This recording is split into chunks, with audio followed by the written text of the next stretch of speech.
qu'est-ce que c'est que le prolongement d'une application? Alors, c'est un peu l'opération opposée à la restriction.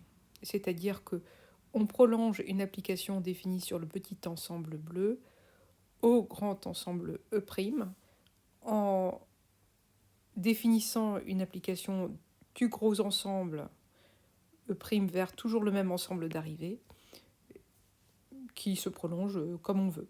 Hein. Les nouveaux points, il faut qu'ils arrivent quelque part dans F.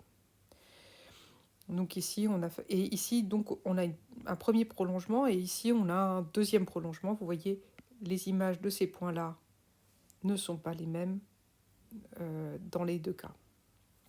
Donc, qu'est-ce qu'on a besoin pour définir un prolongement? On a besoin d'une application d'un ensemble de départ dans un ensemble d'arrivée, d'un gros ensemble contenant l'ensemble de départ, et puis d'une application définie sur ce gros ensemble.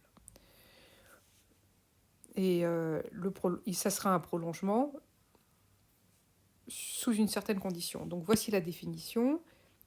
On se donne d'abord une application de E dans F, E', un ensemble contenant E, et on va dire qu'une application G de E' dans grand F est un prolongement de F à E' si G, restreinte à F, est égal à l'application petit f. Donc pour définir ceci, il faut savoir ce que c'est que l'égalité d'application et la restriction d'une application. Donc je vous renvoie aux vidéos l'expliquant. Voici un petit exemple. Donc G de R dans R qui a X associé X2 est un prolongement de l'application F de 0 plus l'infini dans R qui a X associé X2. Effectivement, elle est définie sur un ensemble ici plus gros, et puis elle est donnée par la même formule. Mais ici, vous voyez, vous avez un autre prolongement qui est défini par la même formule sur R+, et par une autre formule sur R-. Donc c'est un autre prolongement de F à grand R.